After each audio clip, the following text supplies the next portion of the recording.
إن الدين عند الله الإسلام وما اختلف الذين أوتوا الكتاب إلا من بعد ما جاءهم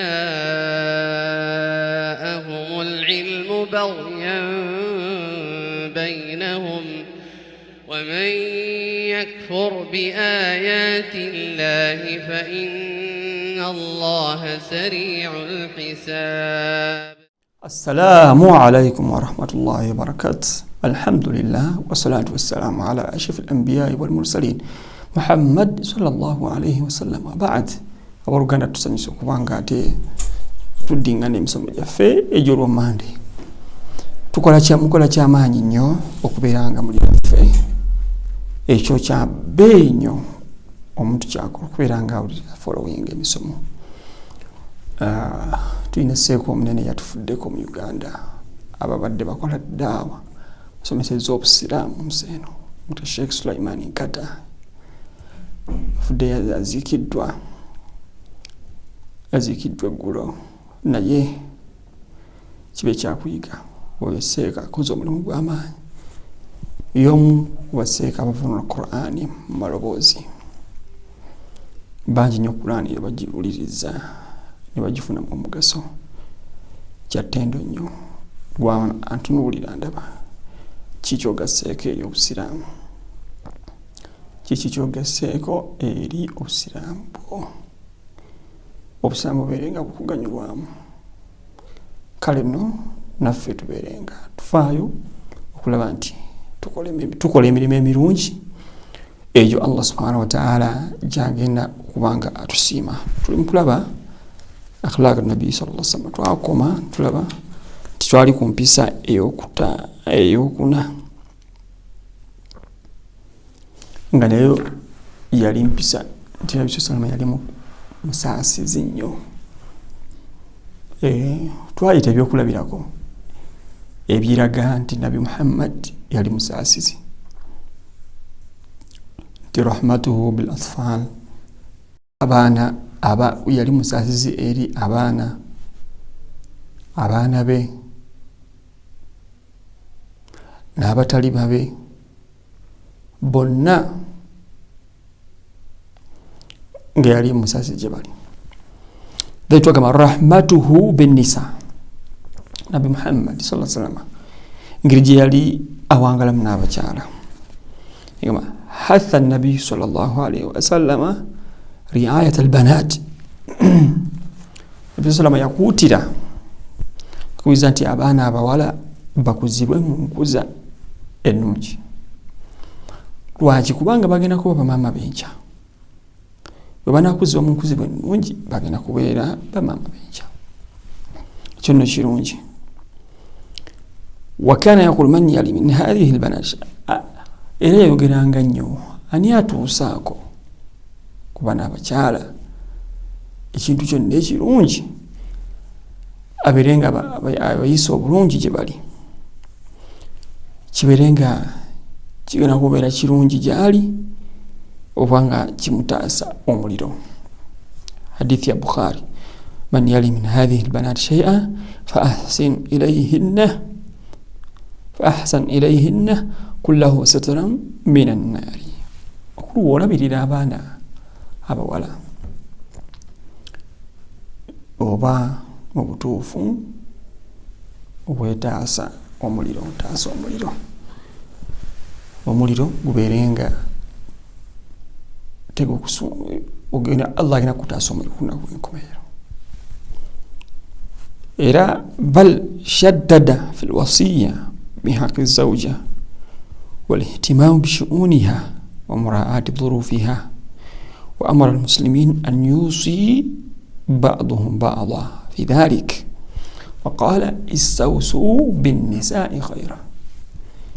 Nabbi yagumiza nnyo mu kuwangaana omukyalawo n'alaga nti tulina okuwangaana omukyala mu bulungi ewaka. Tomukambuwalira, tomuvuma, tomuboggolera, ebiseera ebisinga obungi wangaala naye bulungi, wangaala naye mu bulungi. Counseling eberenga y'amaanyi nnyo. Kaseera mu counseling yeeyo ya mugaso nnyo nnyo nnyo nnyo gy'oba okoze, gy'oweereza. Istawusu binnisaa'i khayra, laamira tulaamire eri bakyala baffe, tubalamire obulungi. ضرب رسول الله ضرب رسول الله أروع الأمثلة بالتلطف مع أهل بيته. Nabi sallallahu alayhi wa sallam ekyokulabirako nti omuntu nga bwe yali ekyokulabirako nga wagaani bakyala be yali abayisa bulungi nga tashaddada, takaluubiriza bakyala. Era Fatima muwala we bwe yajjanga gyali radiyallahu anha yali nga mukwata ku mukono gwe n'agunywegera, wayajlisaha fi makani alladhi yajlisu fi, n'atula mu kifo ekyo kyennyini, kulaga obugonvu n'obukwatampula era wangala nabo. Rahmatuhu bid-du'afa, hatha nabi sallallahu alayhi wa sallam annasa ala kafalati al-yatim. Nabi sallallahu alayhi wa sallam yagamba nti tuberenga tuwangane abamulekwa, abamulekwa be ku bantu abanafu ennyo.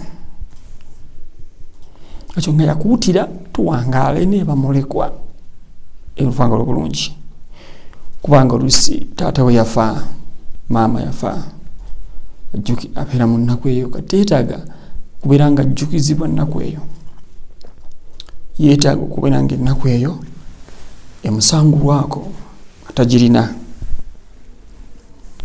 Bwekityo wekiri. Kafala kan yakulu ana wakafilu lyatim fil janna hakadha wa ashara bisababa wal wusta. Yalaza yagamba nti omuntu alabirira bulungi mulekwa tugenda kuba bwe tuti mu jjana, n'alaze n'engalo ye ey'omumakkati n'eno bwe bati tenge tweyiraanaganye bw'ati wafarraja bainahuma, n'azikola bw'ati nti oyo mu nnyumba ye nga mulimu mulekwa nga amuyisa bulungi, amulabira mwerabiza, amuggyako ennaku, oyo nange tugenda kuba tuti mu jjana nga twesiime. Kale nno ebyo natuberenga tubitunulira. Jaala as-sa'i ala al-armila wal miskin kal mujahidu fi sabilillah. Yafuula Nabi sallallahu alayhi wa sallam omuntu alabira obulungi omukyala afiiriddwako bbaawe, mwerabidde bamuyita mu Luganda ndoza tuyinza muyita widow mu Luganda, mwerabidde namwandu alabira bulungi namwandu. Nabi sallallahu alayhi wa sallam yalaga nti agenda kuba nga omuntu alwana mu kkubo lya Allah subhanahu wa ta'ala.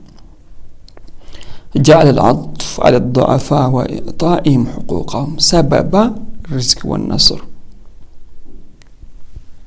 Nabi sallallahu yafuula nti okuyamba abantu abanafu n'okubayambako mu byetaago byabwe kyekyo ekintu Allah subhanahu wa ta'ala akiyitiramu okubeera nga omuntu afuna ataasibwa ebizibu ebibali mwetwalodde mumbeeremu oba endala. Kale ekyo tuyambe abantu abanafu, tubeerabize ennaku biidhinillah. Nakubadde si basiraamu obaoliawo Allah subhanahu wa ta'ala ajja kutusaasira, atwanguyize obulamu buno bw'ensi, atuzuukize lunaku lw'enkomero nga tuli mu abo basiimye olusimu lwannamaddala.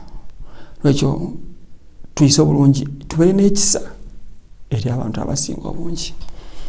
Tuli bakendeevu ffenna, obusungu tubulina, obukodo naye tubukendeezeeko. obaolyawo Allah subhanahu wa ta'ala anatukwatirako tubanga tweyagala nnyo. Tujja kubeera nga tugenda mu maaso, tujja kulaba al-adil, tukyalaba ku mpisa za Nabbi Muhammad sallallahu alaihi wasallam nyingi. Mubeere naffe nga musubscribinga ku channel yaffe. Mwebale nnyo, mwebale ddala. Assalamu alaikum wa rahmatullahi wa barakatuh.